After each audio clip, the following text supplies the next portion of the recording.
सम्माननीय मंच एवं आदरणीय अतिथि महोदय जोशी मैम और प्राचार्य सर और मेरे समस्त शिक्षक साथी एवं सभी जो यहाँ पर अभिभावक आए हुए हैं और समस्त छात्र छात्रों, आपको 75वें गणतंत्र दिवस की हार्दिक शुभकामनाएं। आज का दिन बड़ा ही हर्षोल्लास का दिन है, क्योंकि हमने स्वतंत्रता तो 1947 में ही प्राप्त कर ली थी, लेकिन हम पूरी तरह से जो गणतंत्र रूपी राष्ट्र के रूप में उभर कर आए वो 1950 का सन था। 26 जनवरी 1950 को ही हमने हमारा संविधान लागू किया था, लेकिन इसकी एक लंबी प्रक्रिया थी। आपको यह भी मालूम होगा कि हमारा जो संविधान दिवस मनाया जाता है वो संविधान बनाने की तिथि थी, यानी कि 26 नवंबर 1949 जब हमारा संविधान बनकर तैयार हो गया था। इसकी श्रृंखला पंडित जवाहरलाल नेहरू, जो कि हमारे प्रथम प्रधानमंत्री हुए हैं, उन्होंने 1929 और 1930 में जब लाहौर अधिवेशन हुआ था, जब हमने स्वाधीनता दिवस मनाया था। स्वाधीन का मतलब होता है स्वयं के अधीन, यानी हमारे ऊपर खुद ही हम शासन करेंगे। तब से हम ये जो स्वाधीन दिवस है, स्वाधीनता दिवस है, वो मनाते आ रहे हैं। और हमने यह दिवस 26 जनवरी 1930 से शुरू किया था और हमने यह दिवस 26 जनवरी 1947 को भी मनाया, 26 जनवरी 1949 को भी मनाया। लेकिन इसी को याद रखते हुए हमारा जो संविधान था वह 2 वर्ष 11 माह 18 दिन में जो बनकर तैयार हुआ, उसको हमने लागू किया 26 जनवरी 1950 को, क्योंकि वही याद ताजा करने के लिए। और यह भी आपको ध्यान रखना चाहिए कि इस संविधान में हमारे संविधान सभा के जो सदस्य थे उनकी महत्वपूर्ण भूमिका थी कि उन्होंने बहुत ही महत्वपूर्ण समय अपना संविधान सभा में दिया, जिसकी बदौलत हम एक संविधान प्राप्त कर पाए।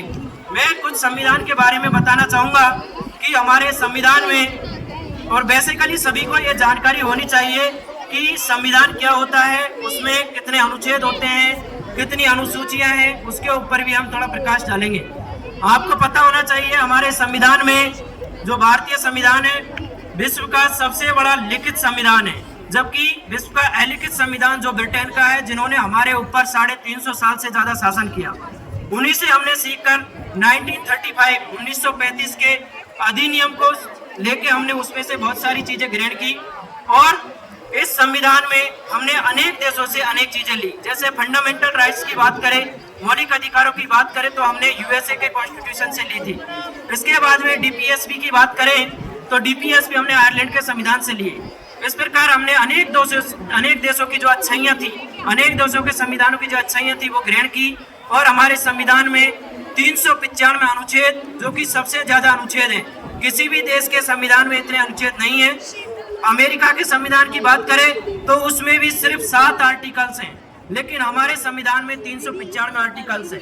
बेसिकली हम जो भी आर्टिकल जोड़ते हैं वो इसमें जुड़ते हैं, लेकिन हमारे जो पहले थे आर्टिकल वही आर्टिकल अब रहते हैं, यानी कि अभी थे, क्योंकि पहले 395 थे तो उसमें जो भी अमेंडमेंट किया जाता है तो वो उसमें जोड़ा जाता है, लेकिन जो बेसिकली कंप्लीटली है 395 ही हम बताएंगे कभी भी कोई पूछे तो। इसके अलावा इसमें 12 अनुसूचियां हैं, इसके अलावा 22 भाग है।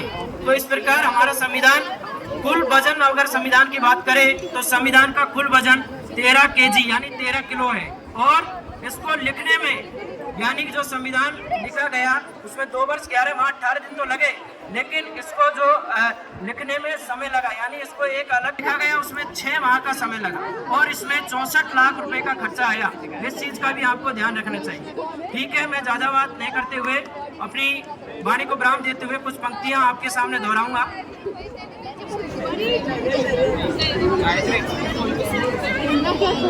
हर एक दिल में है हिंदुस्तान है, हर एक दिल में हिंदुस्तान है, राष्ट्र के लिए मान और सम्मान है।